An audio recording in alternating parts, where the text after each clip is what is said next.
6주 앞으로 다가온 미국 대선에서 민주당 후보 카멀라 해리스 부통령과 공화당 후보 도널드 트럼프 전 대통령이 초박빙 대결을 벌이고 있는 걸로 나타났습니다. 한편 북한이 미 대선 이후 7차 핵실험 카드를 꺼낼 거란 국정원의 전망도 나왔습니다. 민정훈 국립외교원 미주 연구부 교수와 자세한 내용 알아보겠습니다. 어서 오십시오. 안녕하십니까. 예, 오늘 이야기 나눌 주제 이슈 태그 두 가지 준비되어 있는데요. 먼저 첫 번째 화면 보고 오시죠.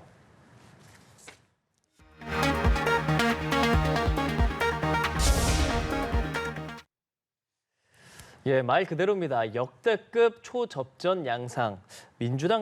지금 민주당 카멀라 해리스 부통령 그리고 공화당의 트럼프 전 대통령 지금 미국 대선 상황이 굉장히 지금 뭐 한 치 앞도 모르는 상황으로 가고 있어요. 그렇습니다.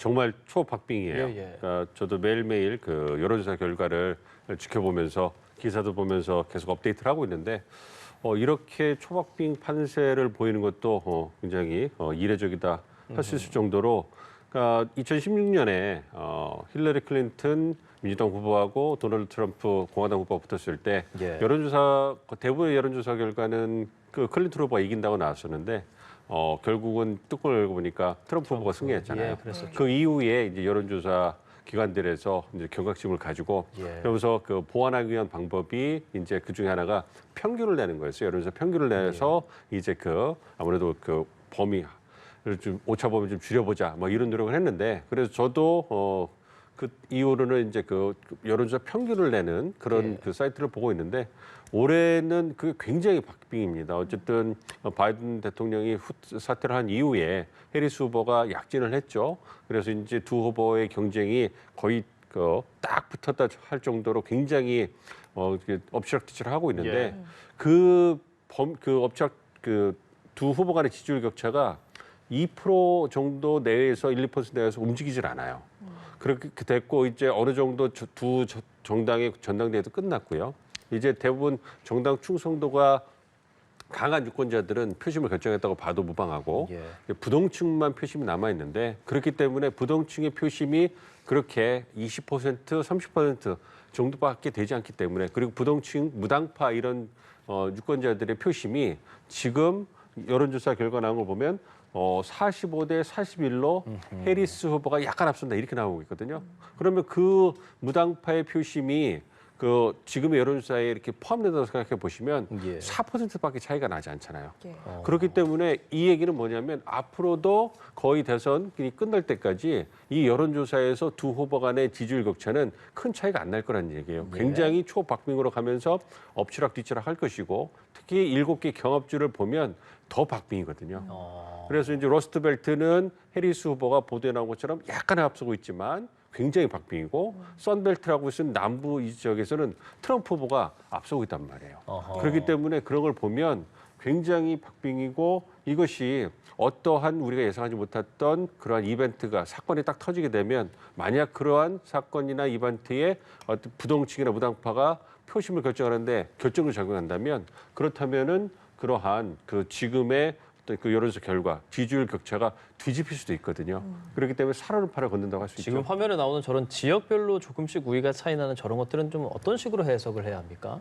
그러니까 아무래도 지금 그 화면에 나오는 것처럼 7개 경합주가 나오잖아요. 그러니까 저 지역에서 그 굉장히 박빙으로 나오는 거는 이 경합주에 사시는 유권자들의 표심은 다른 전국에 비해서 이 현안이라든지 선거 이슈에 민감하신 분이에요. 그러니까 이번 그 선거의 가장 중요한 이슈가 인플레, 그다음 물가잖아요. 이거는 러스트벨트 지역 유권자들이 굉장히 민감하게 보는 그런 이슈이기 때문에 그 이슈에 대한 인식에 따라서 굉장히 박빙으로 움직이고 있는 거고 민감하게 움직이는 거고 밑에 선벨트라고 하는 노스캐롤라이나, 조지아, 애리조나, 네바다 같은 경우에는 경제와 더불어서 남북 국경 위기 이 부분이 있단 말이에요. 아무래도 이제 그 이민자들이 많이 올라오기 때문에 그런 부분에서 이제 그 트럼프 전 대통령이 약간 앞서고 있는 모습인데 어쨌든 그분들의 어떤 이 표심은 정말로 단기적으로 민감하게 반응하는 그러니까 전국 수준보다 다른 이슈가 있는 게 아니라 그 해당 선거에서 중요한 이슈들에 보다 민감하게 반응하기 때문에 아무래도 격차가 굉장히 좁은 거죠. 그렇기 때문에 두 후보가 이런 경합주에 가갖고 하는 그 선거 캠페인 이슈를 내용을 보시면 경제, 국경, 낙태 그러니까 이번 선거의 핵심적인 이슈들만 얘기하면서 표심을 결집하려는 이런 모습을 보여주고 있거든요. 그렇기 때문에 그런 모습은 선거 막판까지 지속이 될 거고 그렇기 때문에 계속 지켜봐야 된다 이렇게 생각하고 있습니다. 예, 예. 후보들의 경제 공약에 대해서 좀 살펴보면요. 먼저 키워드부터 비교를 해보겠습니다. 해리스의 중산층 대 트럼프 관세라고 요약을 해볼 수 있겠는데요. 자, 먼저 트럼프 전 대통령. 자신에게 투표를 하면 한국에서 제조업 일자리 가져오겠다는 취지의 언급을 하기도 했습니다.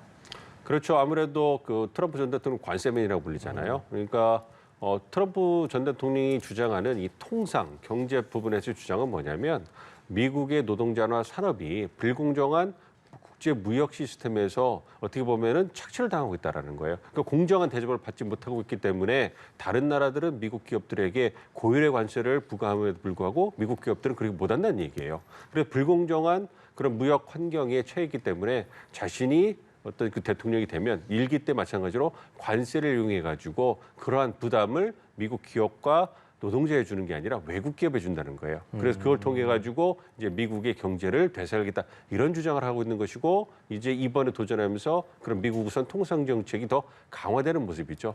또 우리가 주목해 봐야 될 것은 이렇게 관세를 부과하는 데 있어서 이제 그 해리스 후보 같은 경우는 중국이라든지 어떤 미국의 어떤 그 시스템 도전하는 국가들에 대해서는 관세를 전략적으로 활용했다 이런 얘기를 하고 있는데 트럼프 전 대통령 같은 경우는 무차별적으로 쓰겠다는 거예요. 그러니까 동맹, 비동맹 그 구별 없이 어떤 미국에 있어 통상 환경에 있어서 미국의 흑자를 거두는 국가라면 그것이 동맹이든 비동맹이든 상관없이 관세를 부과하겠다 이런 얘기입니다. 그렇기 때문에 우리가 굉장히 그 부분에 대해서 주의 깊게 관찰을 하고 있는 것이고 어쨌든 관세라든지 뭔가 그 해외에서 만들어지는 제품이 미국 내로 들어올 때는 아무래도 그 가격 경쟁력을 떨어뜨리는 그러한 관세라든지 보호무역주의적인 조치를 취해가지고 그래서 그 미국 기업이나 해외 기업들이 미국 내에서 물품을 생산하도록 만든다는 거죠. 그렇게 된다면 미국 내에다가 제조 시설을 건설해야 될 거고 그렇다면 미국 노동자들을 위한 양질의 일자리가 만들어지지 않겠냐. 이래서 이걸 통해 가지고 이제 경제를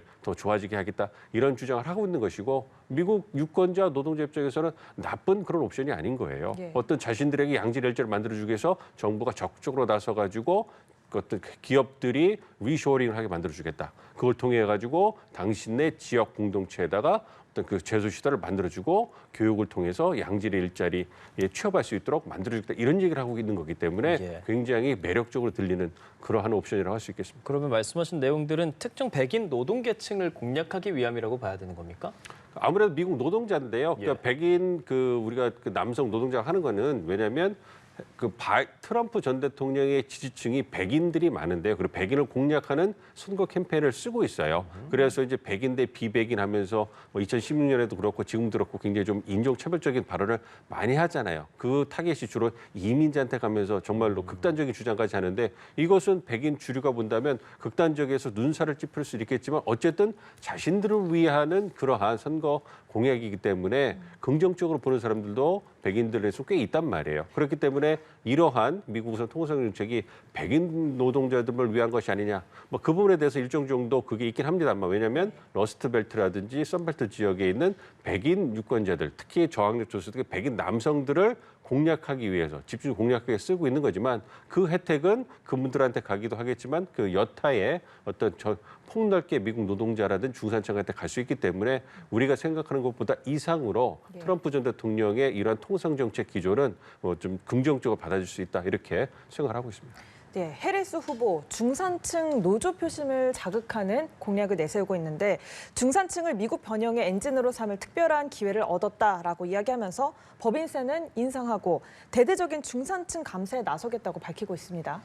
그렇습니다. 아무래도 기회경제라는 말을 쓰잖아요. 근데 이것이 새로 나온 건 아니고요. 바이든 대통령이 얘기했던 바이든노믹스를 해리스식으로 다시 재해석한 거다 이렇게 생각을 하고 있어요. 그러니까 바이든노믹스에서 얘기하는 것이 투자, 교육, 경쟁을 통해 가지고 중산층과 노동자들을 이제 육성해서 확대하겠다. 그래서 바텀업 어떤 밑으로부터 어떤 힘을 키워가지고 미국 경제를 이제 번영으로 이끌겠다 이런 주장이거든요. 그게 기회 경제로 이제 연결이 되는 거예요. 그러면서 그 해리스 후보가 이제 중산층을 강조하잖아요. 네. 그 중산층을 강조하면서 실질적으로 중산층에게 어떠한 혜택을 줄 수 있을까? 세제 혜택이라든지 이런 감면 이런 부분을 강조하잖아요. 그게 뭐냐면 바이든노믹스에서 인프라 감축법이라든지 반도체법이라든지 이런 걸 통해서 일자리를 많이 만들었다. 그래서 입법 성과가 있고 많은 경제 성과를 이뤘다 이런 얘기를 하는데 미국 유권자들은 못 느끼는 거예요. 왜냐하면 실질 그 물가가 경제가 너무 어렵기 때문에 뭐 그 휘발유 값이라든지 어떤 그 식료품 값이 많이 올랐잖아요. 렌트도 그렇고 그다음에 그 집을 구매한 분들 같은 경우는 어떤 그 대출 금리가 너무 높아지니까 굉장히 살기 힘든 거예요. 그러니까 피부에 와닿지 않았단 말이에요. 그러니까 그 부분을 보완하기 위해서 이제 그 실질적으로 어떠한 혜택을 통해 가지고 어떤 중산층과 노동자에게 어떤 혜택을 볼 수 있는 걸 줄 수 이런 구체적인 수치를 제공해 주는 거예요. 그러니까 입법 성과는 그대로 밑에 두고 이제 인플레이션이나 물가로 인해 가지고 바이든 행정부의 경제 성과에 대해서 불만이 많은 중산층이나 그 유권자들의 표심을 잡기 위해서 실질적인 이런 숫자를 가지고서 공략을 하는 거죠. 그러니까 이런 부분들은 최근에 어떤 연준에서 미국 내 기준금리를 낮췄잖아요.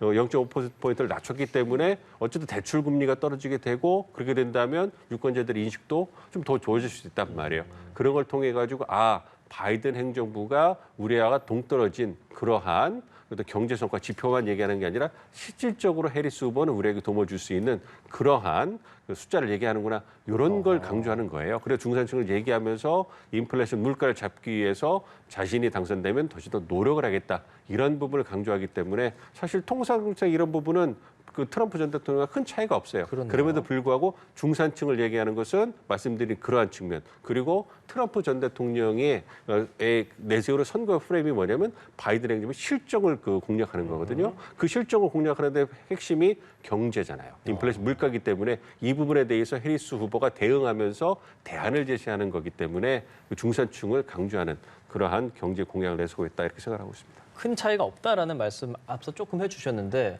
우리가 전해드린 것처럼 지금 트럼프 후보 같은 경우는 뭐 법인세 그런 세금에 대한 얘기들을 좀 하고 있고 해리스 후보 역시도 제조업 부활을 위해서 세액 공제에 대한 이야기들을 하고 있잖아요. 이거는 미국 우선 산업으로도 보이는데 국제사회에서 이런 미국의 결정들이 사실 영향을 미치지 않을 수 없지 않겠습니까? 우린 좀 어떤 대비들을 하고 어떻게 좀 받아들여야겠습니까?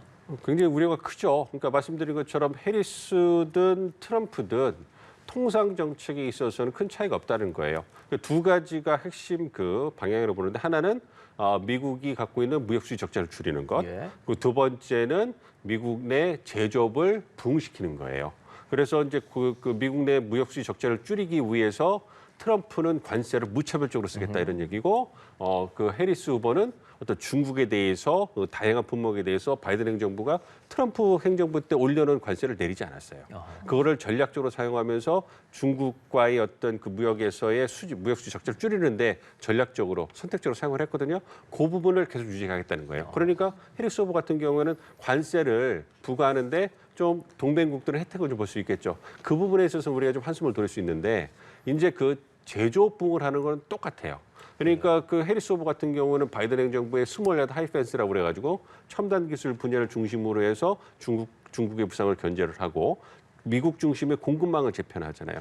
그 공급망을 재편한다는 것은 아무래도 단기적으로는 이제 뭐 LI 쇼어링 해가지고 동맹들을 믿을 수 있는 동맹들을 생산하게 해주지만 궁극적으로는 미국 내, 미주 대륙 내로 생산 시설을 끌어들이는 거거든요. 양질 일자리를 만들어주는 거거든요. 그게 스몰 하이펜스지만 그게 좀 전에 말씀드렸던 트럼프 전 대통령이 얘기했던 미국에서 통상 정책하고는 거의 내용에서는 차이가 없는 거예요. 그러니까 우리 입장에서는 아무래도 미국 시장이 갖고 있는 상징성을 고려해 본다면 이제 미국 시장을 공략하기 위해서 결국은 어쨌든 좋던 나쁘던 미국 내에다가 생산 시설을 그러니까 막대한 자금을 투자해 가지고 지을 수밖에 없는 거죠. 이렇게 된다면 아무래도 이제 그 부분에서 이제 그 우리 기업들이 갖고 있는 그러한 의존도라든지 그 전략적 고려가 달라질 수 있는 거기 때문에 어느 후보가 당선되느냐에 따라서 기존은 그 바탕이기 때문에 그 부분에 대해서는 우리가 대비하기 위해서 노력을 하고 있고 그렇지만 안으로 들어본다면 방법론에 있어서는 조금 차이가 날 수 있잖아요. 그래서 후보별 시나리오를 준비해가지고 지금 준비를 해나가고 있는 그런 상황입니다. 예, 뭐 트럼프 후보가 앞서 두 차례 총격 테러 사건을 겪은 데 이어서 이번에는 해리스 후보의 애리조나 선거 사무실에서 총격 흔적이 발견이 됐습니다. 뭐 다행히 안에 아무도 사람이 없어서 인명 피해는 없었지만 해리스 후보가 곧 방문할 것으로 예정돼 있기 때문에 뭐 경호 이슈가 조금 더 뭐 중요하게 생각이 될 것 같아요. 그렇습니다. 굉장히 우려스럽죠. 그러니까 지난번에 제가 이제 그 출연을 해서 말씀드린 것처럼 이게 정치적 폭력이 이렇게 계속 발현되게 되면 언젠가부턴가 당연시가 되고 그러면서 이제 계속 반복적인 범죄가 이루어질 수 있기 때문에 그분은 굉장히 우려스럽다고 말씀을 드렸었는데 이런 부분이 이제 가시화되는 거죠. 예. 트럼프 전 대통령에게 2번의 암살 시도가 있었고 이제는 그 트럼프 전 대통령뿐만 아니라 해리스 후보에게도 이러한 정치적 폭력 위협이 가시화되고 있잖아요. 말씀해 주신 것처럼 다행히 아무도 선거 사무실에 사람이 없었기 때문에 희생자가 없었기 때문에 그 브레이킹 다행이긴 합니다만 네. 이러한 사태가 다시 벌어지지 말라라는 그러한 그 약속 그 보장이 없잖아요. 그리고 또 이제 대규모 야외 유세를 하게 된다면 굉장히 그 경우에 있어서 어려움을 겪을 수밖에 없을 것이고 그러니까 어떻게 보면 선거라는 것은 어떤 차기 지도자를 뽑는 어떻게 보면 정치 축제란 말이에요. 그런데 이것이 변질되면서 이렇게 우려가 되는 상황은 미국 정치 입장을 본다면 굉장히 우려스러운 것이고 이것이 미국을 넘어가지고 전 세계로 좀 퍼져나가지 않을까 이러한 우려도 또 있습니다. 미국에서 최대 무슬림 유권자 단체에서 민주당 대선 후보 이제 카멀라 해리스 후보를 지지한다라는 입장을 냈잖아요. 이런 무슬림 단체의 입장들은 전반적으로 미국 어떤 영향을 좀 미칩니까? 아무래도 이 무슬림 그러니까 아랍계 미국인들이 많이 사시는 그 지역이 이제 그 펜실베니아라든지 러스트벨 지역이 많이 사세요. 예, 그러니까 예. 선거로만 본다면 그분들의 표심입니다. 1%, 2% 아까 말씀드린 것처럼 박빙의 차로 그 결과가 결정되는 게 경합지구 러스트벨트잖아요. 그렇죠. 그러니까 그 아랍계 미국인들의 표심이 몇만 표만 움직이게 된다면 상당히 영향을 미칠 수 있는 거죠. 그러니까 해리스 후보나 트럼프 후보나 아랍계 미국인들의 표심을 잡기 위해서 이제 이스라엘 하마스 전쟁에 대해서 서로 상반된 의견을 내면서 공격하고 방어하고 뭐 이런 입장을 보였잖아요. 근데 아랍계 미국인들 입장에서 본다면 이스라엘 하마스 전쟁에서 바이든 행정부가 이스라엘을 전폭적으로 너무 일방적으로 도와주는 것에서 불만이고 그 어떤 군사 지원, 무기 지원을 통해 가지고 팔레스타인들이 민간들이 그 희생되는 이런 부분은 정말로 싫단 말이에요. 근데 그래서 이제 그 바이든 대통령에 대한 지지를 표명하지 않았고 해리스 후보에 대한 지지도 표명하지 않은 아랍계 미국인들의 어떤 불만 표시가 있었는데 이것의 또 다른 면을 본다면 이분들도 이민자잖아요. 이민자인데 그러니까 이민 정책을 본다면 해리스 후보가 내세우는 민주당의 이민 정책이 트럼프 전 대통령 내세우는 이민 정책보다 훨씬 더 자신들에게 우호적이란 말이에요. 그 트럼프 전 대통령이 얘기하는 게 전에 이민 문제, 남북 문제는 자기가 재선에 성공하면 자기가 이제 임기를 시작하자마자 데이 원에 어떤 얘기를 한다니까 대규모로 불법 인재 다 추방해 버리겠다는 얘기를 한단 말이에요. 역대 미국 역사상 최대로 이제 이민자들을 불법 이민자들을 추방해 버리고 예. 합법적인 이민자들을 받겠다 이런 얘기를 하고 있거든요. 그러면 아랍계 미국인들도 그런 부분에서 극단적인 이민 정책의 피해자가 될 수밖에 없거든요. 그러니까 그런 부분에서 어떻게 보면 진퇴양난이었는데 이번에 이제 말씀하신 것처럼 한 단체가 이슬람 단체가 해리스 지지를 한 것도 해리스 후보가 가지고 있는 바이든 행정부가 갖고 있는 그 이스라엘 하마스 전쟁 정책에는 동조하지 않는다는 찬성하지 않는다는 거예요. 그럼에도 불구하고 트럼프 전 대통령이 너무 극단적인 이민 정책을 펼치니까 어떻게 본다면 울며 겨자 먹기식으로 해리스 후보를 지지한다 이런 지지 표명을 하는 거거든요. 그러니까 그런 부분을 본다면 이 두 개의 이스라엘 하마스 전쟁과 이민 정책이 겹쳐지면서 궁극적으로는 이민자인 아랍계 미국인들이 해리스 편에 쓸 수밖에 없었던 그런 상황을 보여준다고 생각하고 있습니다. 아무래도 미 대선이 승자 독식 선거인단 시스템을 적용하기 때문에 한 표가 중요한 경합주에서 그럼 무슬림 단체 입장도 중요하다라는 말씀까지 전해주셨습니다. 저희 다음 이슈 태그로 좀 넘어가 보겠습니다. 화면 함께 보시죠.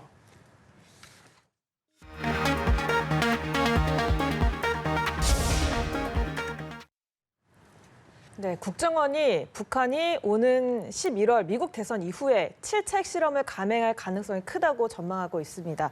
대선 이전에는 핵실험 이외에 다양한 군사도발 카드를 좀 활용할 가능성이 높다고 예측하고 있죠. 그렇습니다. 아무래도 북한 입장에서는 미국 대선을 앞두고 그러니까 나 좀 봐줘 이러한 정책 방향을 보여주고 있는 거죠. 그러니까 아무래도 이스라엘 하마스 전쟁도 있죠. 러시아 우크라이나 전쟁도 있고 이제 여러 가지 전쟁이 있고 미중 전략 경쟁이라든지 미국이 처한 많은 그런 사안들이 있으니까 북한은 아무래도 우선순위 밀려날 수밖에 없잖아요. 예. 그렇기 때문에 그 대선을 앞두고 이제 북한 입장에서는 어떤 군사 도발을 통해 가지고 존재감을 부각시키려는 이런 의도를 보이고 있는 건데 핵실험은 ICBM이라든지 위성을 발사하는 거하고는 어떤 국제사회 인식이 완전히 다릅니다. 그렇죠. 그리고 특히 바이든 행정부가 비확산, 그러니까 핵무기라든지 핵 위협이 확산되는 거에 대해서 굉장히 규제를 강화하고 있는 굉장히 심각하게 인식하고 있는 행정부이기 때문에 이 부분에 대해서 중국도 자유롭지가 못해요. 그러니까 북한이 탄도미사일 도발을 하고 인공위성 발사 도발을 하고 이런 걸 할 때